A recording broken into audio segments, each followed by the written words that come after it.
दोस्तों, आज हम आपको पोस्ट ऑफिस की एक ऐसी सबसे बेस्ट स्कीम के बारे में बताएंगे जिसमें आपको सबसे ज्यादा 9.75% तक का इंटरेस्ट रेट देखने को मिलेगा। दोस्तों, हम यहाँ पर कोई मजाक नहीं कर रहे। इस वीडियो में हम आपको विद प्रूफ के साथ बताएंगे कि कैसे आपको और किस स्कीम में आपको सबसे ज्यादा रिटर्न मिलेगा। दोस्तों, इस वीडियो में हम 4 पोस्ट ऑफिस की स्कीम का कंपैरिजन आपको दिखाने वाले हैं। जिन 4 स्कीम का हम कंपैरिजन करने वाले हैं उनमें सबसे पहली स्कीम है MIS मतलब मंथली सेविंग स्कीम। इस स्कीम में अगर आप निवेश करते हैं तो आपको हर मंथ इंटरेस्ट के रूप में एक निश्चित अमाउंट मिलने लगती है। दूसरी स्कीम है NSE मतलब नेशनल सेविंग सर्टिफिकेट। इस स्कीम में आपको मंथली वाइज पैसे तो नहीं मिलते हैं, लेकिन इसमें आपको कंपाउंडिंग का बेनिफिट मिल जाता है जिससे आपकी इन्वेस्टमेंट बहुत ही तेजी से ग्रो होती है। जो तीसरी स्कीम है जिसकी हम बात करने वाले हैं उसका नाम है PPF मतलब पब्लिक प्रोविडेंट फंड। इस स्कीम में इन्वेस्ट करने का बेनिफिट ये है कि इसमें किसी प्रकार का टैक्स नहीं देना होता है। मतलब टैक्स बेनिफिट के हिसाब से ये स्कीम बहुत ही बेस्ट है। इस स्कीम में जो आप पैसा निवेश करते हैं उसमें भी आपको फायदा मिलता है, जो इंटरेस्ट मिल रहा है उस पर भी आपको फायदा मिलता है, और जो आप पैसा विड्रॉल करते हैं तो उस पर भी टैक्स का फायदा मिल जाता है। इसके बाद जो चौथी स्कीम आती है वह है सीनियर सिटीजन सेविंग स्कीम।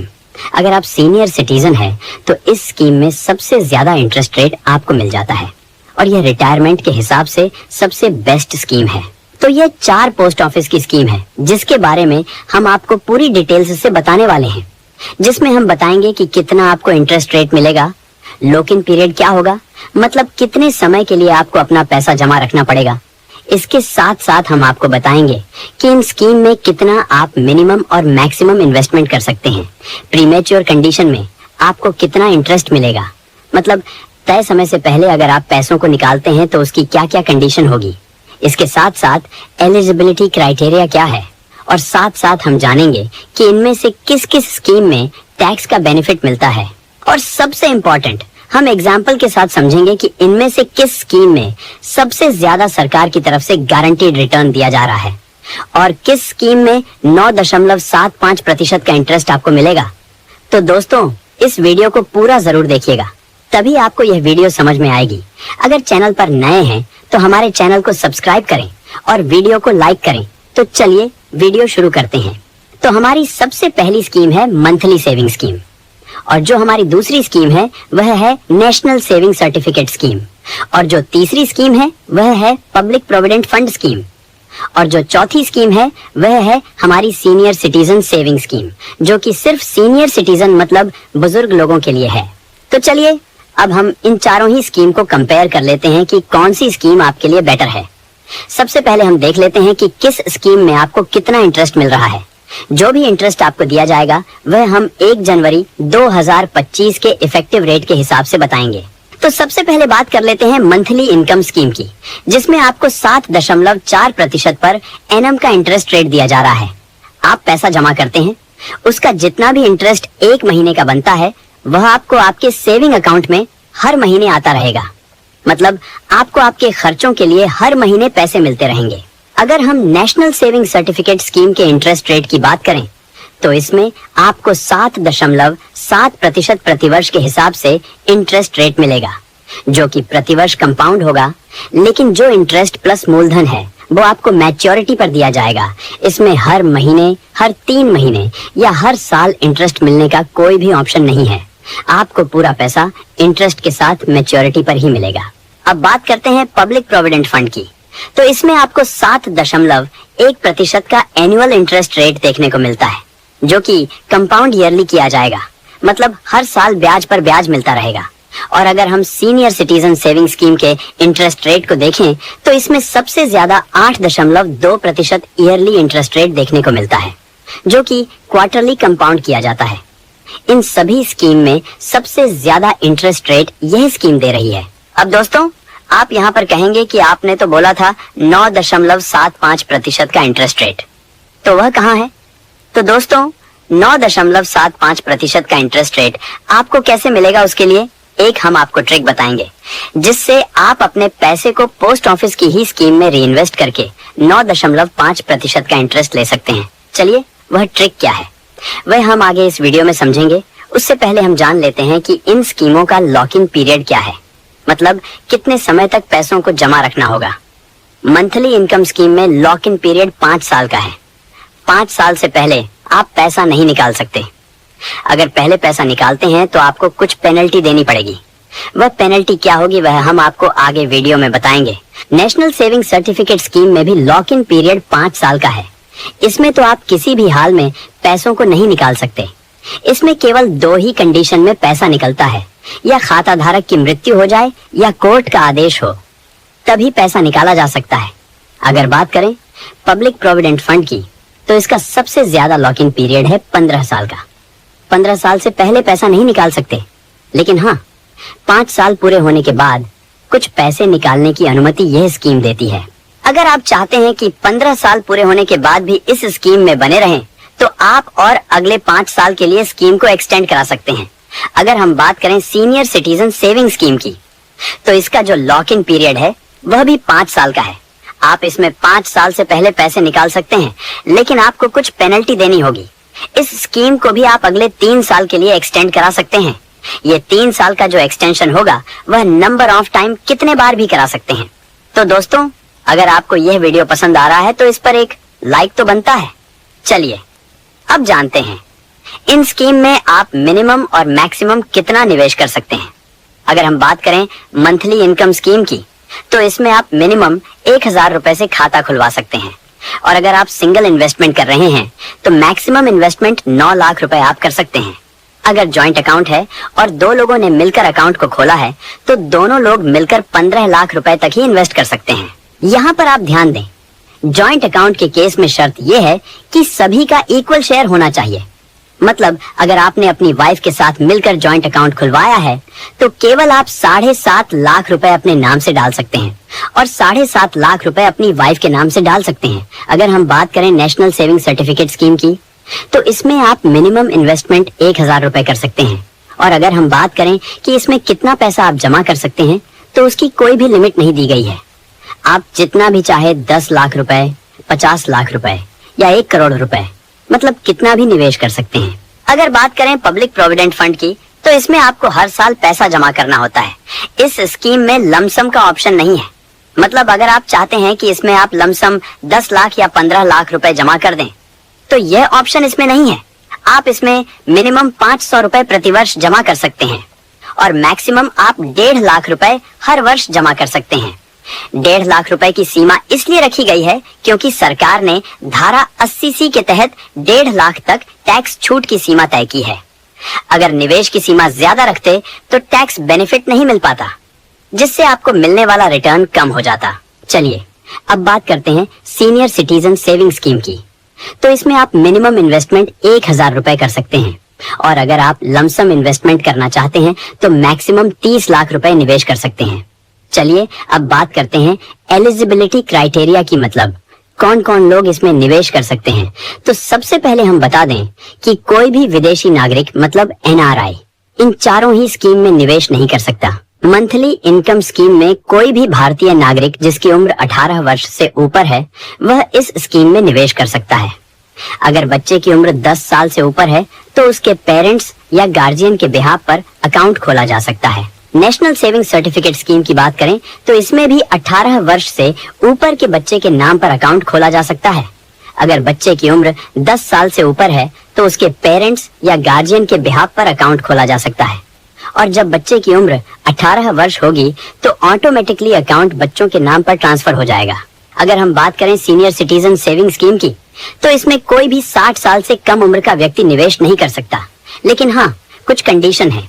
जैसे अगर आप एक रिटायर्ड एम्प्लॉय है या डिफेंस से हैं, तो उस केस में आप 50 साल में भी अकाउंट ओपन कर सकते हैं, और अगर सिविलियन है तो उस केस में आप 55 साल में भी निवेश कर सकते हैं। तो ये एक छूट है जो कि रिटायर्ड कर्मचारियों के लिए दी गई है। चलिए अब बात करते हैं टैक्स बेनिफिट की। सबसे पहले मंथली इनकम स्कीम की बात करते हैं। इस स्कीम में निवेश करने पर 80C के तहत कोई टैक्स छूट नहीं मिलती है, यानी कि उस पर आपको टैक्स देना होगा, लेकिन ब्याज पर TDS नहीं कटता है। अब आते हैं नेशनल सेविंग्स सर्टिफिकेट पर। यहाँ अच्छी बात यह है कि आपको 80C के तहत 1.5 5 लाख रुपए तक टैक्स छूट मिलती है। लेकिन पहले 5 साल तक जो ब्याज मिलेगा उसे री इन्वेस्टमेंट माना जाता है। लेकिन 1.5 लाख से ऊपर की जो ब्याज से कमाई होगी वह टैक्सेबल है। उसे इनकम टैक्स भरते समय इनकम में दिखाना होगा। इस स्कीम में आपकी इन्वेस्टमेंट पर किसी प्रकार का टीडीएस नहीं काटा जाता है। तीसरी स्कीम है पब्लिक प्रोविडेंट फंड। ये टैक्स सेविंग के लिए शानदार स्कीम है। इसमें ट्रिपल ई का बेनिफिट मिल जाता है। अगर आप इस स्कीम में पैसा डिपॉजिट कर रहे हैं तो आपको 80C के तहत 1.5 लाख तक की छूट मिल जाती है। आपको जो इंटरेस्ट मिल रहा है उस पर भी किसी प्रकार का टैक्स नहीं लिया जाता है और आप जब पैसा विड्रॉल करते हैं तो उस समय पर भी किसी प्रकार का टैक्स नहीं लगेगा, मतलब जीरो टैक्स। ये जो भी बेनिफिट है वह ओल्ड रिजीम के तहत अगर आप ITR फाइल करते हैं तब बेनिफिट मिलेंगे। अगर आप न्यू रिजीम में जाते हैं तो ये बेनिफिट आपको नहीं मिलेंगे। अब सीनियर सिटीजन सेविंग्स स्कीम की अगर हम बात करें तो यह स्कीम सीनियर सिटीजन्स के लिए है। इसमें 80C के तहत 1,50,000 तक टैक्स छूट मिलती है और ब्याज टैक्सेबल है। और अगर सालाना ब्याज 50,000 रुपए से ज्यादा हुआ तो 10% का TDS भी कटेगा। अगर आपने कभी भी टैक्स नहीं भरा है और आप टैक्स स्लैब में नहीं आते तो आप फॉर्म H भरकर 10% का TDS कटने से बचा सकते हैं। कुल मिलाकर बात करें तो PPF टैक्स बेनिफिट में नंबर 1 है। निवेश, ब्याज और मैच्योरिटी सब टैक्स फ्री है। NSC का ब्याज टैक्सेबल है, लेकिन पहले 5 साल तक 80C की छूट इसे खास बनाती है। MIS और सीनियर सिटीजन सेविंग्स स्कीम में ब्याज टैक्सेबल है और सीनियर सिटीजन सेविंग्स स्कीम में ज्यादा ब्याज पर TDS भी लगता है। चलिए अब बात करते हैं प्रीमेच्योर क्लोजर यानी समय से पहले स्कीम को बंद करने के नियमों के बारे में। सबसे पहले मंथली इनकम स्कीम की बात करेंगे। इस स्कीम में प्रीमेच्योर क्लोजर की अनुमति है, लेकिन शर्तों के साथ। इस स्कीम को आप 1 साल से पहले तो बंद कर ही नहीं सकते, लेकिन अगर 1 से 3 साल के बीच बंद करते हैं तो जमा राशि का 2% कटेगा और 3 से 5 साल के बीच बंद करने पर 1% की कटौती होगी। तो इससे आपको थोड़ा नुकसान तो उठाना पड़ सकता है। अब नेशनल सेविंग्स सर्टिफिकेट की बात करें तो यहाँ मामला सख्त है। आमतौर पर प्रीमेच्योर क्लोजर की अनुमति नहीं है। सिर्फ कुछ खास परिस्थितियों में, जैसे खाता धारक की मृत्यु होने पर कोर्ट का ऑर्डर या सरकार की मंजूरी हो, तभी बंद कर सकते हैं, वरना 5 साल की पूरी अवधि तक इंतजार करना पड़ेगा, तभी आप पैसा निकाल सकते हैं। पब्लिक प्रोविडेंट फंड में भी प्रीमेच्योर क्लोजर की सुविधा है, लेकिन 5 साल पूरे होने के बाद। वो भी कुछ खास कारणों से, जैसे बच्चों की हायर एजुकेशन के लिए पैसों की जरूरत हो, गंभीर बीमारी के इलाज के लिए पैसों की जरूरत हो, या अगर खाता धारक विदेशी नागरिक बन जाए। लेकिन ध्यान रहे पिछले साल के ब्याज में से 1% कटेगा, फिर पैसा मिलेगा। अब आखिरी में सीनियर सिटीजन सेविंग्स स्कीम की बात करें तो यहाँ भी समय से पहले स्कीम को बंद करने का ऑप्शन है, लेकिन पेनाल्टी देनी होगी। 1 साल से पहले स्कीम को बंद नहीं कर सकते। 1 से 2 साल के बीच स्कीम को बंद अगर करेंगे तो जमा राशि का 1.5% कटेगा और 2 साल के बाद स्कीम को बंद करने पर 1% की कटौती होगी, फिर पैसा मिलेगा। तो ये कुछ प्रीमेच्योर विड्रॉल की कंडीशन है, जिसमें आप तय समय से पहले पैसों को विड्रॉल करते हैं तो पोस्ट ऑफिस पेनल्टी लगाता है। चलिए अब जानते हैं कि अगर आप पोस्ट ऑफिस की मंथली इनकम स्कीम में, नेशनल सेविंग्स सर्टिफिकेट स्कीम में और सीनियर सिटीजन सेविंग्स स्कीम में लमसम पैसे इन्वेस्ट करते हैं तो कितना रिटर्न मिलेगा और कैसे एक ट्रिक की मदद से आप 9.75% का इंटरेस्ट रेट अचीव कर सकते हैं, उसको भी हम डिटेल से समझेंगे। यहाँ पर हम पब्लिक प्रोविडेंट फंड को कंपेयर नहीं कर रहे हैं, क्योंकि उसमें हर साल 1.5 लाख रुपए ही इन्वेस्ट कर सकते हैं। क्योंकि 10 लाख से कंपेयर नहीं हो सकता तो उसे हम हटा देते हैं। तो चलिए हम डिटेल में देखते हैं कि कितना आपको 10 लाख पर रिटर्न मिलेगा। सबसे पहले हम इन सभी के इंटरेस्ट रेट को लिख लेते हैं, जो कि हमने पहले बताया था। हम यहाँ पर मानकर चलते हैं कि आपने मंथली इनकम स्कीम में अपनी वाइफ के साथ ज्वाइंट अकाउंट खुलवाया है और उसमें 10 लाख रुपए इन्वेस्ट कर दिए हैं। नेशनल सेविंग्स सर्टिफिकेट में भी आपने 10 लाख रुपए इन्वेस्ट कर दिए हैं और सीनियर सिटीजन स्कीम में भी आपने 10 लाख रुपए इन्वेस्ट कर दिए हैं। तो चलिए हम यहाँ पर देखते हैं कि आपको 5 साल के बाद कितना इंटरेस्ट मिलेगा। दोस्तों, जैसा कि हमने आपको पहले बताया, मंथली इनकम स्कीम में आपको हर महीने इंटरेस्ट मिलता है, जो आपके सेविंग अकाउंट में ट्रांसफर कर दिया जाता है। तो अगर 5 साल का इंटरेस्ट देखें, 7.4% इंटरेस्ट रेट के हिसाब से, तो 10 लाख पर जो 5 साल में इंटरेस्ट मिलेगा वह होगा 3,70,000 रुपए। इसी प्रकार नेशनल सेविंग सर्टिफिकेट में जो आपको 5 साल में 10 लाख पर इंटरेस्ट मिलेगा वह होगा 4,49,032 रुपए। और सीनियर सिटीजन स्कीम की अगर हम बात करें तो 10 लाख पर 5 साल में जो रिटर्न बनेगा वह होगा 4,10,000 रुपए। अब दोस्तों, आप यहाँ पर कहेंगे कि नेशनल सेविंग सर्टिफिकेट का इंटरेस्ट रेट 7.8% है, तो इसमें कुल इंटरेस्ट 4,49,032 रुपए का मिला, जबकि सीनियर सिटीजन सेविंग स्कीम का इंटरेस्ट रेट 8.2% है, तो इसमें कुल इंटरेस्ट 4,10,000 रुपए का मिला। ऐसा क्यों? इंटरेस्ट के हिसाब से तो सीनियर सिटीजन स्कीम में पैसा ज्यादा मिलना चाहिए। तो दोस्तों, ऐसा इसीलिए क्योंकि नेशनल सेविंग सर्टिफिकेट पर आपको ब्याज पर ब्याज मिलता है, तो इसीलिए जो इफेक्टिव इंटरेस्ट रेट है वह बढ़कर 8.98% का हो जाता है, जबकि सीनियर सिटीजन सेविंग स्कीम में ऐसा नहीं होता है। यहाँ पर आपको हर 3 महीने में ब्याज का पैसा आपके अकाउंट में ट्रांसफर कर दिया जाता है, जिससे जो आपका 8.2% का ब्याज है वह कंपाउंड नहीं होता, मतलब इस पर सिंपल इंटरेस्ट मिलता है। चलिए अब जानते हैं कि आपको 9.75% का इंटरेस्ट रेट कैसे मिलेगा। तो दोस्तों, जैसा कि हमने आपको पहले बताया कि मंथली सेविंग स्कीम में आपको आपकी इन्वेस्टमेंट का जो इंटरेस्ट है वह हर महीने आपके सेविंग अकाउंट में ट्रांसफर कर दिया जाता है। ऐसे ही जो सीनियर सिटीजन सेविंग स्कीम में उसके इंटरेस्ट का पैसा हर 3 महीने में आपकी सेविंग अकाउंट में ट्रांसफर कर दिया जाता है। तो आप इस मिले हुए इंटरेस्ट के पैसे को खर्च न करके इस पैसे को रीइन्वेस्ट करें तो आप ज्यादा रिटर्न बना सकते हैं। तो यहाँ पर एक और स्कीम की एंट्री होती है, वह है आरडी स्कीम, मतलब रिकरिंग डिपॉजिट स्कीम, जिसमें आपको हर महीने पैसों को इन्वेस्ट करना होता है। तो यहाँ पर जो इंटरेस्ट रेट चल रहा है वह 6.7% ईयरली का है। तो उस हिसाब से अगर आप मंथली सेविंग स्कीम के इंटरेस्ट का पैसा आरडी स्कीम में रीइन्वेस्ट करते हैं तो यहाँ से भी आपको 70,000 का एक्स्ट्रा प्रॉफिट हो जाता है। इसी हिसाब से आपको जो हर 3 महीने बाद जो ब्याज का पैसा सीनियर सिटीजन सेविंग स्कीम से मिलता है उसको अगर आरडी में रीइन्वेस्ट करते हैं तो यहाँ पर भी आपको 77,628 रुपए का एक्स्ट्रा फायदा हो जाता है। अब अगर हम इन तीनों का टोटल करें तो मंथली सेविंग स्कीम का टोटल अमाउंट 4,40,000 रुपए बनता है। नेशनल सेविंग सर्टिफिकेट का रीइन्वेस्ट है नहीं, तो उतना ही रहेगा 4,49,032 रुपए। और यहाँ पर सीनियर सिटीजन सेविंग स्कीम का टोटल योग रीइन्वेस्टमेंट करने के बाद 4,87,628 रुपए हो जाता है। तो चलिए अब इन तीनों स्कीम का इफेक्टिव इंटरेस्ट रेट निकाल कर देखते हैं। तो मंथली सेविंग स्कीम का इफेक्टिव इंटरेस्ट रेट बनता है 8.8%।